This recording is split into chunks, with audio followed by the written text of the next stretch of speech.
The starship Judgment of Corvex hung in the silent dark between worlds. Inside, Fleet Lord Vral reviewed the final reports on the newly discovered species. The data scrolls glowed with images of the blue-green planet, now designated T-891, but called Earth by its inhabitants. Vral's lip curled, a gesture of mild disgust common to his species. The Tarkillan Empire had assessed thousands of worlds, and this one, he thought, was among the least impressive. The reports were clear and unanimous. The humans were physically weak. Their bones were breakable, their skin soft and easily torn. They required constant, specific atmospheric conditions. They slept for a third of their rotational cycle. They were not unified under a single planetary banner, but squabbled among themselves in hundreds of competing tribal factions called nations. Their greatest technological achievements seemed to be in the realm of entertainment and art. They created complex sound wave patterns called music, moving light stories called films, and wrote endless, illogical fictions. Their history was a repetitive, bloody mess of small conflicts over meaningless patches of land or ideological differences. To the Tarkellan mind, a mind shaped by millennia of strict hierarchy, perfect unity, and clear purpose, humanity was a chaotic, fragile mess. They are creatures of clay and dream. Emperor Corvax had declared upon viewing the initial surveys, his voice echoing through the imperial chamber. They build towers of thought, but their bodies are feeble. They feel too much. They will be an excellent client race. Their artistic tendencies may amuse the lower castes. Prepare the conquest fleet. And so Vral was here. His mission was simple. Enter the system, deliver the imperial edict of assimilation, and secure the planet's surrender. Standard procedure for a Category 3 species. Feeble, disorganized, and aesthetically curious. He expected it to be boring. He anticipated no glory, only the efficient execution of duty. The conquest fleet was a single battle group, more than enough to shatter any resistance this primitive world could muster. The real Tarkellan war fleets were on the frontier, fighting real enemies like the crystalline Xyle or the hive-minded Droth. This was a policing action. On Earth, the arrival was not a surprise. Humanity had detected the anomalous objects weeks before, moving with purpose toward the solar system. The news had fractured the planet. Some predicted salvation, others doom. Panic, hope, and denial swirled in equal measure. In a hardened command center deep beneath Seoul, a man named Min-Soo Kim watched the feeds with a calm that unnerved his colleagues. He was not a soldier by trade, but a strategist, a man who had made his career modeling complex systems from global economics to climate patterns. Now, he modeled the alien approach vectors. They are moving in a standard spearhead formation, Min-Soo said, his voice soft but precise. He pointed to a holoscreen where dots of light crept closer to Mars. Predictable. Their deceleration burn is efficient, but it reveals their engine capabilities. Their ship signatures match nothing in our databases, but their behavior. It follows a pattern. This is a force used to imposing its will on lesser opponents. They expect no meaningful resistance. Across the planet in a cluttered, damp laboratory built into the side of a mountain near Bizen, a woman named Young Park was not watching the skies. She was staring at a shimmering field contained within a magnetic bottle. Her hands, stained with coolant fluid, moved over a control panel with delicate urgency. Her project had been theoretical, a pet interest of a few fringe physicists. Quantum field stabilization. The theory suggested could create an energy barrier, a shield. It had been a curiosity, a paper for academic journals. Now, it was the focus of a desperate, secretive global effort. The field is holding at 16%, she muttered to her assistant. A young man named Dong, We need it at 80 for even a square meter to be viable. The power draw is impossible with current reactors. They're almost here, Jiang Si, Dong whispered, his eyes flicking to a news feed on a side monitor showing the growing public fear. Jiang didn't look up. Then we find a different power source. Or we make the field more efficient. Or we do both. Stop watching them. They are a problem of politics and force. This, she tapped the bottle, making the field ripple, is a problem of physics. And physics does not care about their politics.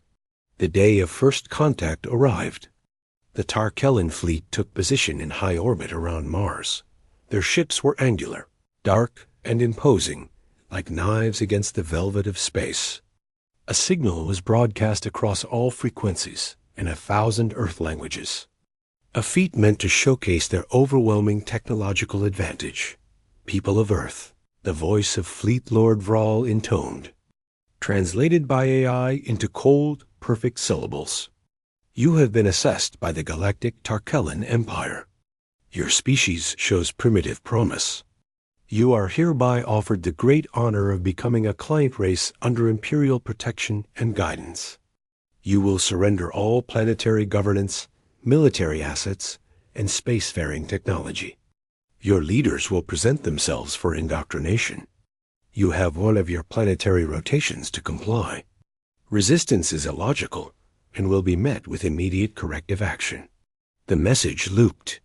In New York, London, and Shanghai, people looked up, some in terror, some in anger. The Global Council, a fragile body meant for cooperation, erupted into chaos. Some factions argued for immediate surrender, believing any fight was suicide. Others, fueled by national pride, demanded defiance. No unified answer was given, only a babble of conflicting signals broadcast back into space pleas for time. Questions about terms, isolated declarations of war. On the judgment of Korvax, Vral watched the chaotic human transmissions with amusement. See, he said to his second, Commander Keth, Feeble. Their minds are as divided as their world. They cannot even form a coherent response to an ultimatum. They stall and squabble. Send the demonstration order. Target their orbital infrastructure. Remove their eyes and their toys. Let them see the cost of hesitation. The Tarkelian weapons were not plasma bolts or missiles. They were gravity projectors.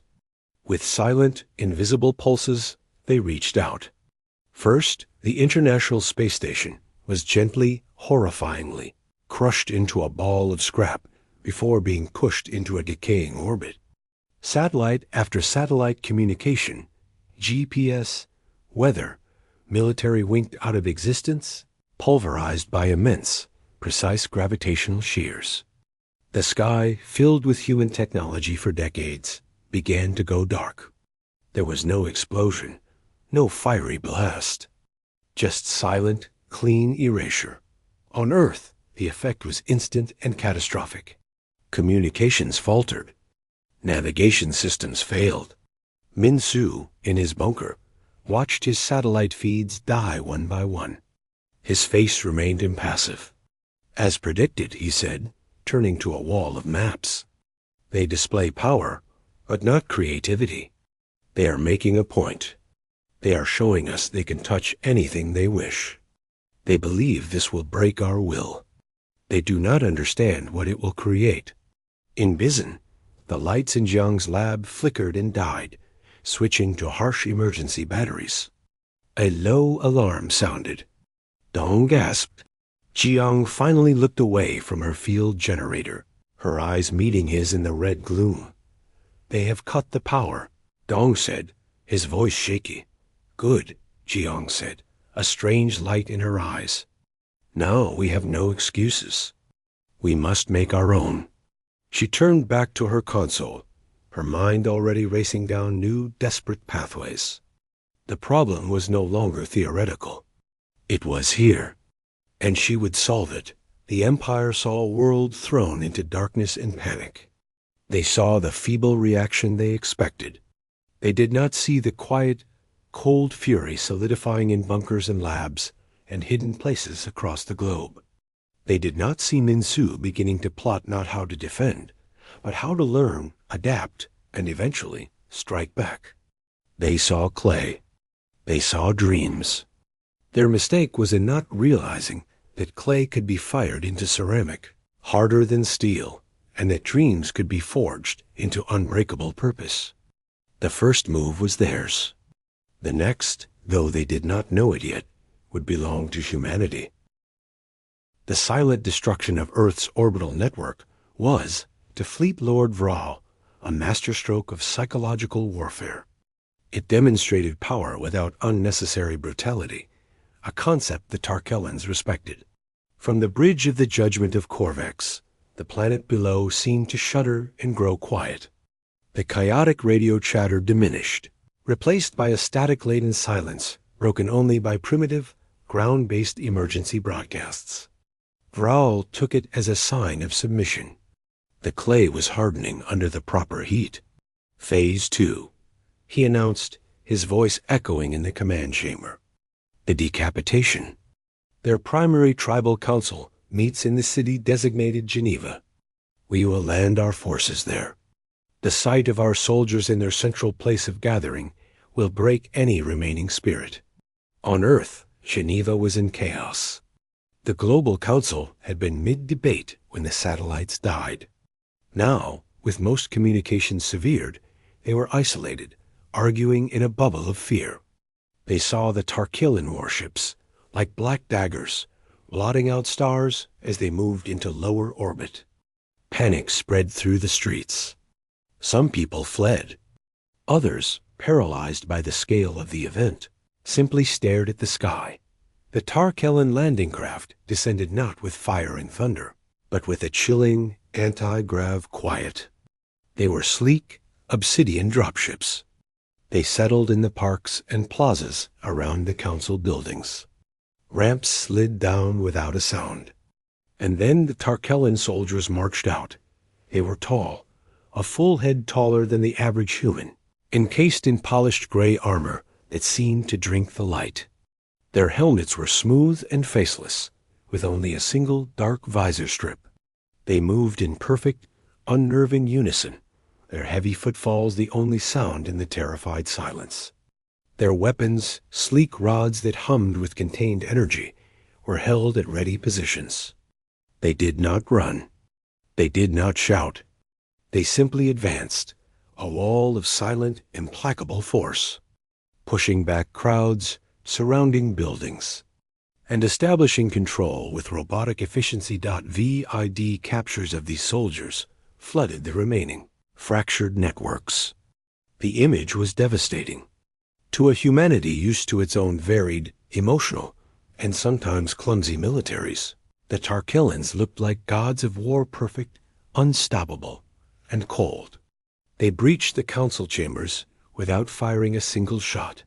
The human security forces, armed with projectile weapons, found their bullets pinging harmlessly off the alien armor. The Tarkellans simply walked through the barricades, used gentle but irresistible force to disarm the guards, and presented the edict of surrender to the stunned council leaders. Fleet Lord Vral appeared on every screen that still functioned. His visage, pale and severe with pronounced cranial ridges, was calm. The galactic Tarkellan Empire now administers this world. Your orbital capabilities are neutralized. Your central authority is contained. Compliance will be orderly. Resist, and the consequences will be proportionate and severe. This is not conquest. This is the imposition of civilization. In Seoul, Min-Soo Kim watched the broadcast from Geneva in his dim bunker. His screens were now fed by a hidden web of buried fiber-optic cables and hastily launched, stealth-coated low-orbit drones his own team had engineered. He did not see gods. He saw patterns. He rewound the footage, watching the soldiers move. "Look," he said to his small team of analysts. "Their unit cohesion is perfect. Too perfect. They move as a single organism. There is no individual initiative. See here, he pointed, freezing an image. When a civilian threw that object, the entire squad turned in unison. A human squad would have had one or two react, the others covering. This is a doctrinal weakness. They are programmed. We can predict programmed behavior. He zoomed in on the armor. Their armor is thick at the front and sides. Standard assault posture. But look at the joint seams at the back of the knees, the neck articulation. There are gaps. Their technology is advanced, but its application is rigid. They have not had to adapt in a long time. Min-Su began typing, his fingers flying. We need to get this data to every remaining resistance cell. We fight their network, not their armor. We disrupt their communication, their unity. We make their perfect machines stumble. In Bizen, the problem was more tangible. Jeong Park's lab was now a tomb of cold machinery, running on stolen geothermal power, tapped directly from a deep volcanic vent. The Tarkillan demonstration had the opposite of its intended effect on her. It had crystallized her purpose. They use gravity manipulation as a weapon, she said to Dong, her eyes gleaming in the monitor's glow. She had pulled schematics of the crushed space station from a cached database. A brute force application. They create a singular, intense point of distortion. But gravity is not a hammer. It is a field. She turned to her own project, the shimmering quantum field. Our field is different. It does not fight force with force. It stabilizes local spacetime. If their gravity weapon is a wave trying to push through, our field would be making the water thicker. It would diffuse the energy. It would turn a killing blow into a push.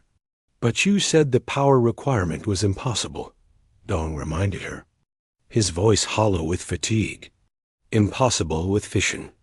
With fusion, with anything we have, Jiang agreed. But what if we don't generate the power? What if we borrow it? She pulled up a new set of equations. The Tarkillan weapons, their ships, their armor. They all emit massive energy signatures. What if our field could be tuned to absorb ambient energy and use it to reinforce itself? A parasite shield. We let them hit it, and their own attack makes it stronger. Dong stared at her, comprehension dawning. They would be fighting themselves. Jiang allowed herself a thin, hard smile. It was the first smile in the lab since the ships had arrived. Exactly. Their greatest strength becomes their weakness. But first, we need to build a prototype large enough to test. And we need to do it where they won't look. Meanwhile, the occupation began in earnest. Tarkillan overseers were placed in major population centers. They demanded resource inventories, personnel registers, and the surrender of all scientific research. They expected cowed obedience. On the surface, they received it. People bowed their heads, handed over paperwork, and avoided the gaze of the gray soldiers. What the overseers did not see was the information flowing through the sublevels. Min-Su's analysis of Tarkillan movement patterns, their logistical needs, their predictable patrol routes, was being shared through encrypted lines buried in old infrastructure.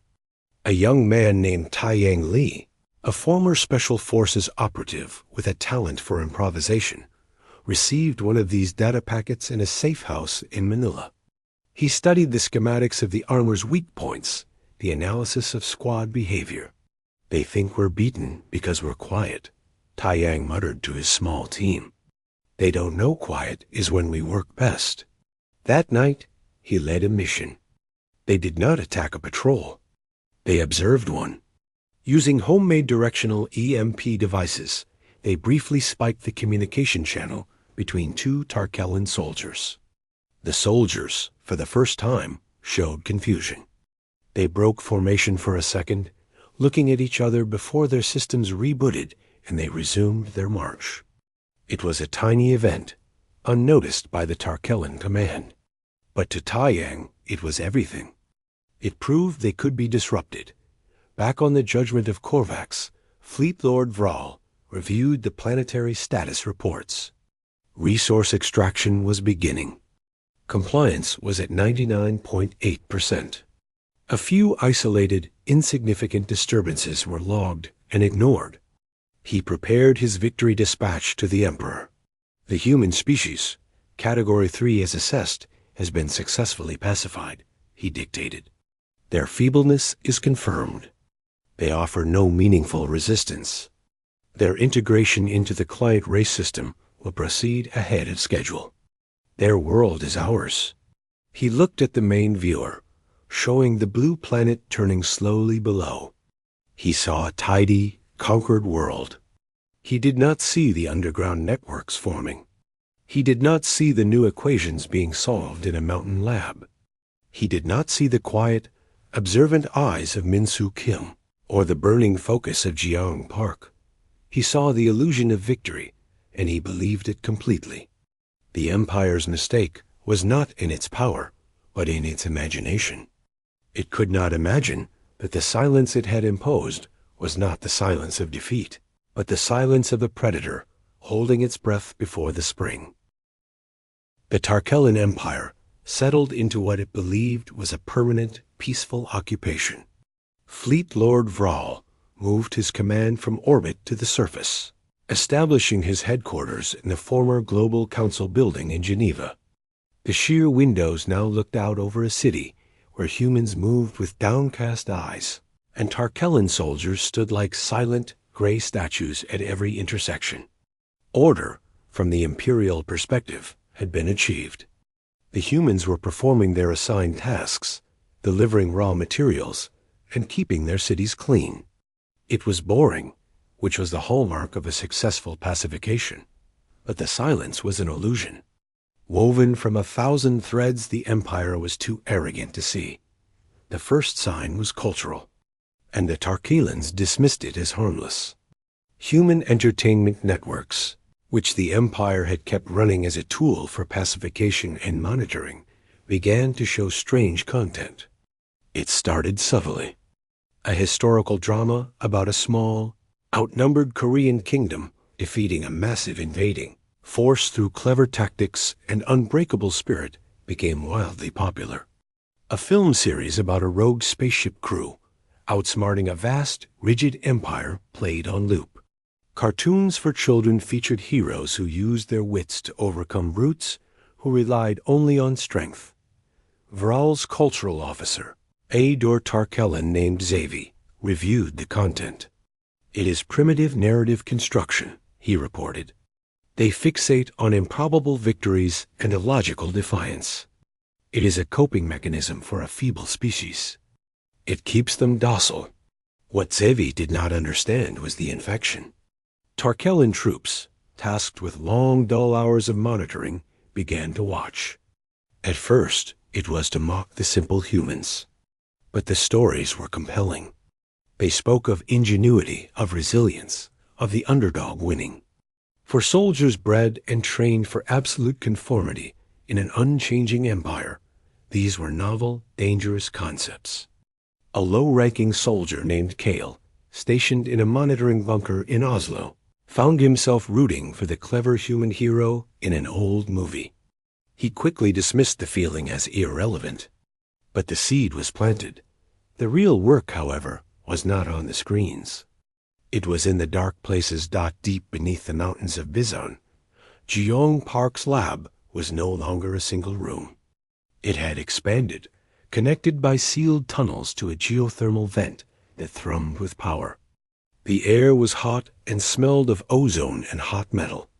Before her stood the first full-scale prototype. It did not look like much a hexagonal plate, 2 meters across, mounted on a heavy test rig. Its surface shimmered with a faint heat-haze distortion. "This is it," Jiang said, her voice hoarse from lack of sleep. Her hands were steady on the console. Dong and a dozen other engineers watched, their faces pale with anticipation and fear. "Initiate the test." Mark 1. On the other side of the chamber, a repurposed industrial laser, capable of cutting through steel, powered up. It was the closest they could get to simulating a Tarkellan energy weapon. A beam of concentrated light, hot enough to melt titanium, lanced out and struck the center of the hexagonal plate dot. It did not melt. It did not explode. The light seemed to blur, to spread out like a waterfall hitting a flat rock. The plate glowed a deep blue where it was struck, and the shimmering field intensified, visible to the naked eye, now as a honeycomb pattern of light. The heat in the room spiked, but the plate held. After 10 seconds, the laser shut down, its power cells drained. Silence. Then its shear erupted, quickly stifled. They were still hidden. After all, Chi Young did not cheer. She studied the readouts. Field integrity held at 89%. It absorbed 34% of the directed energy and converted it to stabilization power. She finally looked at her team, her eyes triumphant. It works. It feeds on their attack. Now we need to make it smaller. We need to make it mobile. We need to put it on a suit of armor. At the same time, in the Seoul bunker, Min-Soo Kim was conducting a different kind of warfare. His network of analysts and hackers, operating through jury-rigged connections, had achieved the impossible. They had cracked the low-level Tarkellan logistics network. It was not the military command channel, which was too secure. It was the boring stuff inventory lists for spare parts, schedules for troop rotations, power consumption reports from their grounded ships. To a rigid mind, efficiency is everything, Min-Soo explained quietly to his team. They run on perfect schedules. See here? Every third day, a maintenance drone visits their perimeter sensor posts in this sector. Every evening, a squad from Barracks Gamma patrols the river path between 2100 and 2130 local time. Their predictability is a weapon we can use. He began to craft a campaign not of attacks, but of whispers. Using the stolen logistics codes, his team sent subtle, false data. A report would indicate a critical power cell was depleted on a sensor post, causing it to go offline for maintenance, creating a blind spot. A troop rotation order would be subtly altered, sending a patrol to the wrong grid for an hour. The disturbances were tiny, lost in the noise of a planetary occupation, and always blamed on human system incompatibility or minor technical faults. The Tarkellan response was always the same. Send a repair drone. Dispatch a squad to investigate the anomaly. Their rigid system demanded they follow procedure. Min-Soo was mapping their entire operational mindset. He learned that Tarkellans feared disorder above all else. A single unaccounted-for variable in a supply report required 3 levels of approval to correct. He learned that their soldiers, for all their armor, were hesitant to act without direct orders. He learned their communication had a tiny lag, a fraction of a second, when relaying through their command ship in orbit. He shared all of this with people like Taeyang Lee in Manila. Taeyang received a data packet, a map of patrol routes with one highlighted in green. The note from Min-Soo was simple. Squad 7 Gamma. River path. 2120. Comms lag estimated at 0.8 seconds. They are blind for that long after a status check. That night, Taeyang and his team moved. They didn't lay in ambush. They set up a series of remote sensors and a high-speed camera disguised as rubble. As Squad 7 Gamma marched past, perfectly in time, Taeyang triggered a device that emitted a brief, powerful burst of radio static on their frequency. The soldiers froze, their perfect unity broken as their helmet comms screeched. For 0.8 seconds, they were individuals, looking around, turning their heads separately.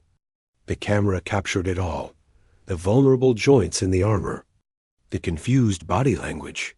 Then, as their systems cleared, they snapped back into formation and continued their march, reporting a localized comms interference to their commander. A minor event. But Taiyang had the footage. He sent it to Min Su Dot in Geneva. Fleet Lord Vral enjoyed a meal of synthesized nutrients, looking over reports that showed nothing but stability. The resource stream was steady. The human workers were compliant.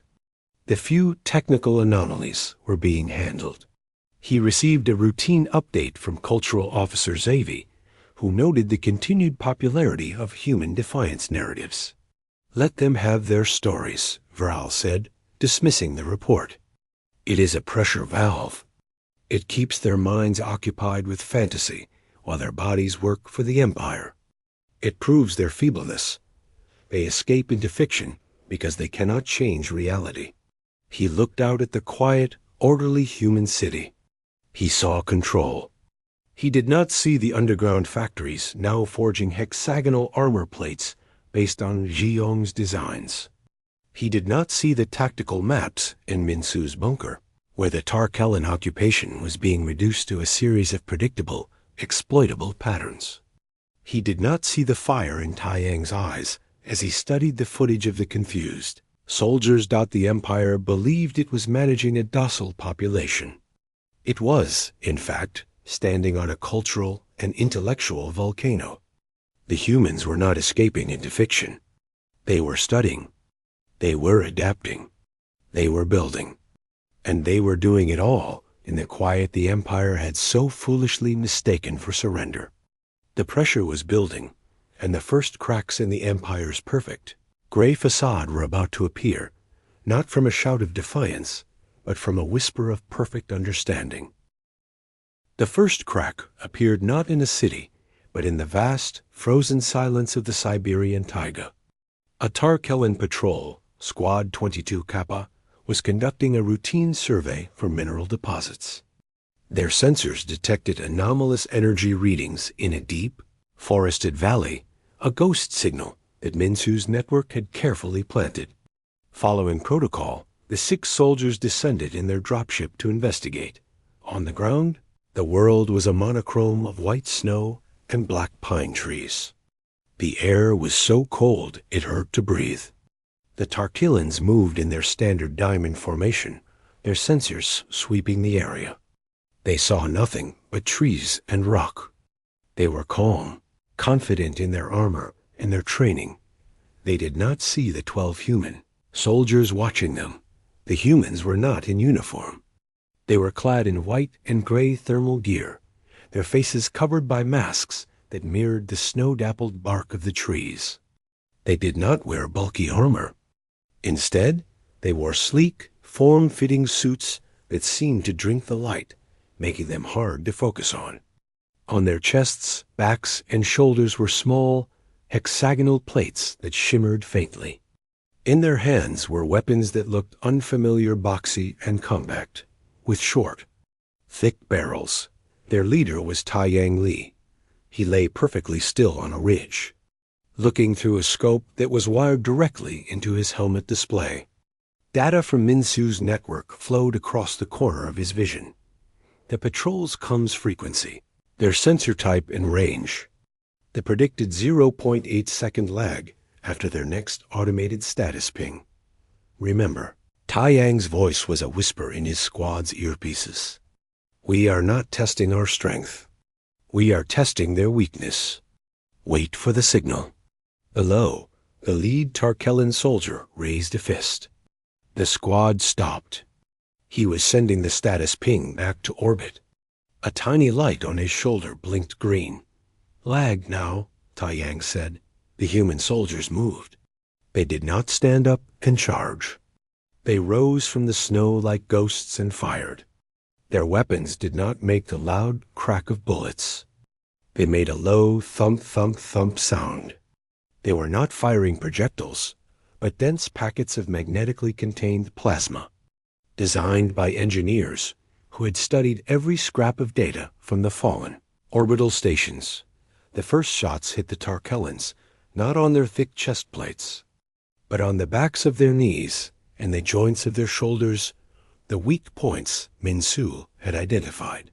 The plasma packets burst on impact, releasing torrents of heat and concussive force. 2 soldiers crumpled instantly, their leg servos fused. A third cried out, a human-like sound of shock and pain. As his weapon arm went limp, the remaining 3 Tarkellans spun with incredible speed, their training overriding their surprise. They raised their energy rods. Blue-white beams lanced out, slicing through tree trunks and melting snow into instant steam. Not one beam struck a human soldier square in the chest. The Tarkellan expected to see a hole burned clean through. Instead, the hexagonal plate on the human's chest blazed with a sudden, brilliant blue light. The beam seemed to splatter, its energy spreading out in a web of lightning across the surface of the plate before dissipating harmlessly. The human staggered back from the force, but was unharmed. He fired again. Panic, a feeling utterly foreign to them, entered the Tarkellan minds. Their weapons were useless. Their armor was vulnerable. The humans were faster, more agile, and seemed to know their every move. In less than a minute, it was over. All 6 Tarquelans were on the ground, disarmed and disabled. Not one human was dead. Taiyang walked up to the lead soldier, whose leg was twisted at a bad angle. He knelt, placing a small device on the soldier's chest. It was a data siphon designed to download everything from the armor's computer core. "Thank you for the field test," Taiyang said, his voice calm through his mask speaker. Then he and his squad melted back into the forest, leaving the stunned aliens in the silent snow. The news did not reach Fleet Lord Vral as a battle report. It reached him as a mystery. Squad 22 Kappa stopped responding. A scout ship found them hours later, crippled and confused, babbling about ghosts and shields that eat light. Their armor logs showed a chaotic, impossible engagement. Vral's first reaction was fury, then cold disbelief. It had to be a malfunction. A freak accident. Humans could not do this, but then it happened again. In the North American Rockies, a supply convoy was hijacked, its Tarkellan guards disabled with precise, non-lethal efficiency. In the Sahara, a communication tower went dark after its defenders reported being attacked by fast shadows. Each time, the reports were the same: human weapons that targeted weaknesses, human armor that deflected energy fire, and tactics that were unpredictable, fluid, and terrifyingly effective. In the Bizan mountain complex, Jiong was overseeing the next phase. The hexagonal plates were now being fitted onto the frames of spacecraft. Hidden in vast caverns once used for mining, and in pressurized facilities on the dark side of Earth's moon, human engineers were building ships. They were not like the massive, intimidating Tarkellan warships. They were smaller, angular, and lacked obvious weapons. They were built around Jiong's quantum diffusion field, which could now be projected to envelop an entire vessel. Their weaponry was adapted from the very tools the Tarkellans had brought: focused gravity projectors, but used with a surgeon's precision, not a hammer's brute force. A young pilot named Hana Choi sat in the cockpit of the first completed fighter, designated Wasp-1. It was tiny, barely large enough for her. The controls were not physical sticks and buttons, but a neural Linka cap that read her brainwaves and translated her thoughts into commands. She closed her eyes, took a breath, and thought systems online. The ship hummed to life around her. In her mind, she was the ship. She could feel its engines, its sensors stretching out like new nerves. On her first test flight in a shielded asteroid belt, she encountered a Tarkellan patrol drone. It was a simple, automated sentry. It fired a warning shot. Hannah didn't even think about dodging. She thought shield, and the blue honeycomb pattern flickered over her ship. The beam dissipated. She thought target engine, and a gravity projector on her ship pulsed. The drone's engine crumpled in on itself like a crushed can, and it spun away, dead. Hannah opened her eyes in her cockpit, her heart racing not with fear, but with a fierce, cold joy. They were not helpless anymore. Back in Geneva, Fleet Lord Vral was no longer bored. He was troubled. The isolated incidents were becoming a pattern. His advisors argued. Some said it was a small, elite human resistance with stolen technology. Others insisted it was impossible. Vral decided on a show of overwhelming force. He would not hunt shadows. He would crush the spirit of the entire planet. He ordered the judgment of Korvax and 2 other capital ships to move into low orbit and prepare a planetary bombardment of a rebellious region, the area around the Siberian incident. He would scour 1,000 square kilometers of life. The message would be clear. Defiance erases you. As the great ships moved into position, their massive gravity projector arrays powering up, a signal was detected. It was not a plea for mercy. It was a simple, clean data burst from the surface, directed right at Vral's command ship. It contained only 2 things: the exact firing coordinates of the bombardment and a single line of text in the Tarkellan language. Your strength is your weakness. Try. Furious, Vral gave the order to fire. The projectors glowed, gathering immense power to flatten the land below. They released their energy.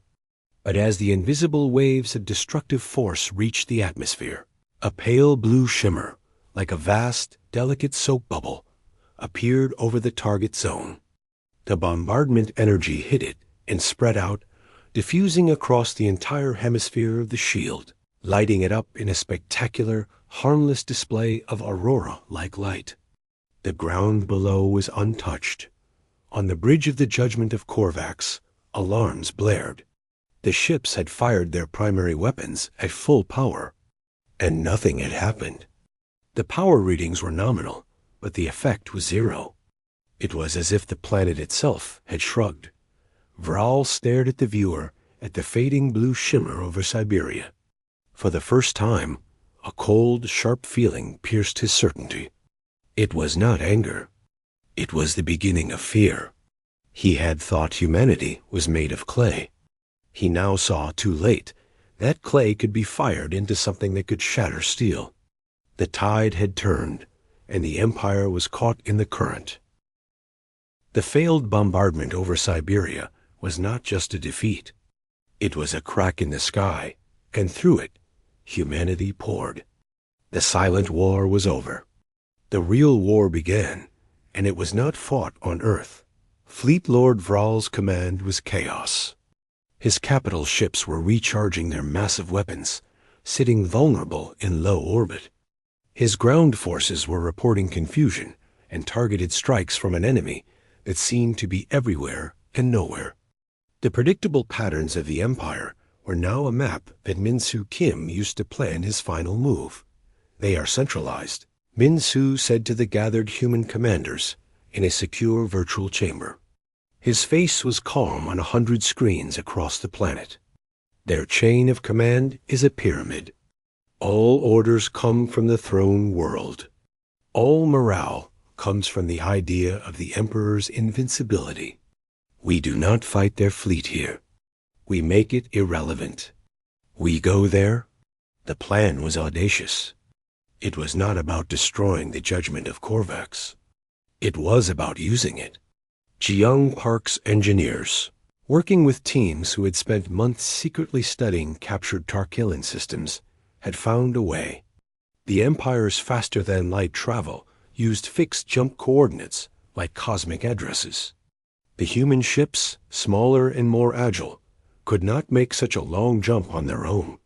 But a Tarkellan capital ship could. A strike team, led by Taiyang Li, infiltrated the orbiting shipyard where damaged Tarkellan vessels were repaired. Their goal was not destruction, but data theft and sabotage.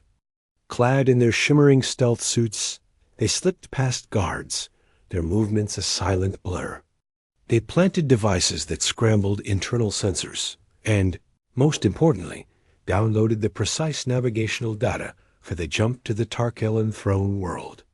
Meanwhile, other teams on the surface used Min-Su's logistical viruses to create a fake emergency. drawing patrols away from the primary human launch sites deep in the lunar shipyards. Hannah Choi sat in the cockpit of her new ship, no longer a Wasp, but a Hornet. It was attached, like a remora to a shark, to the hull of a refitted Tarkellen cargo hauler. Dozens of other human fighters were similarly attached to other stolen or retrofitted vessels. These ships were not pretty. They were patchworks of human and alien technology, held together by ingenuity and desperation. Their only common features were the hexagonal plates of Geo's diffusion field and the Neuralink controls. "Jump coordinates locked," a calm voice said in Hannah's mind. It was Min Su, acting as the mission coordinator from Earth. "Remember, your primary objective is not to engage their fleet. It is to disrupt, create confusion, shatter their sense of order. The throne world's defense will be rigid. Be fluid." With a lurch that transcended normal physics, the stolen ships jumped. Space folded. For a moment, there was only a terrible, silent pressure. Then they emerged. The Tarkellen throne world hung in space, a planet of gleaming gray metal and geometric structures. Its orbit was thick with majestic, intimidating warships far more than had ever been sent to Earth. They were monuments to power. And they were completely unprepared for what arrived. The human ships detached and swarmed. They did not form battle lines. They moved like a cloud of insects, unpredictable and fast. Hannah thought dive, and her ship spiraled down towards a massive battleship. Its point defense guns tracked her, firing streams of energy. She thought shield, and the blue honeycomb flared, the enemy fire diffusing into pretty, harmless light around her. She thought target communications array, and her gravity projector pulsed. A section of the battleship's hull, covered in antennae, silently crumpled inward. All across the orbital space, the same scene played out. Human ships were too small, too fast, and too strange for the Tarkellen targeting systems. They did not try to destroy the big ships. They sliced tendons, communications, sensor clusters, engine nozzles. They sowed chaos. And as they fought, they broadcast. They broadcast the stories Earth had created, tales of human resilience, of the underdog's victory, of freedom from rigid control. They broadcasted on every frequency, directly to the millions of subjugated client species on the planet below and on nearby worlds. The message was not in words alone. It was in the image of the invincible empire's perfect order breaking into chaos. On the surface, in the heart of the imperial palace, Emperor Korvax watched the reports with growing horror. The screens showed not glorious battle, but humiliation. Ships he thought were ultimate power were being humbled by darting, insolent gnats. The client species were rioting in the streets of his own capital. The myth of invincibility was evaporating. His final order was to protect the palace at all costs. He sealed the doors, activating the planet's ultimate defense, a dome of concentrated energy over his citadel. Nothing, he believed, could penetrate it. He was wrong. While the swarm kept the fleet busy, one ship, carrying Taiyang Li, and a hand-picked squad, dropped through the atmosphere. Their ship was not designed for this. It shuddered and glowed with heat, but its diffusion field, pushed to its limit, held. They crashed, not onto the palace grounds, but through them, landing in the heart of the central throne room in a shower of molten debris and smoke. Taiyang and his team stepped out, their armor scorched but functional. Imperial guards raised their weapons, but Taiyang's squad moved first, disarming them with precise, non-lethal shots. They did not advance on the Emperor. They simply formed a perimeter. Then, from the smoke, a final figure emerged. It was not a soldier. It was Min-Soo Kim. He had come not as a warrior, but as a strategist, his presence a final, calculated move. He wore a simple dark suit, no armor. He carried no weapon. He walked calmly across the cracked floor until he stood before the throne, where Emperor Korvax sat, frozen in shock. Min-Su did not bow. He looked at the Emperor, then at the main view screen, which showed the continuing bedlam in orbit. He gestured to it. "You saw our art and thought it was a distraction," Min-Su said, his voice quiet but carrying in the sudden silence. "You saw our disagreements and thought it was weakness. You saw our compassion and thought it was frailty. You defined strength only as the power to break things. You were wrong." He took a small device from his pocket and placed it on the floor. It projected a live feed from Earth. It showed cities no longer under gray guard, but alive with light and movement. It showed Tarkellan soldiers, now prisoners, being treated with a careful, clinical respect that was far more confusing to them than hatred would have been. True strength, Min-Su continued, is the power to endure, to adapt, to learn from your enemy and become something they cannot understand.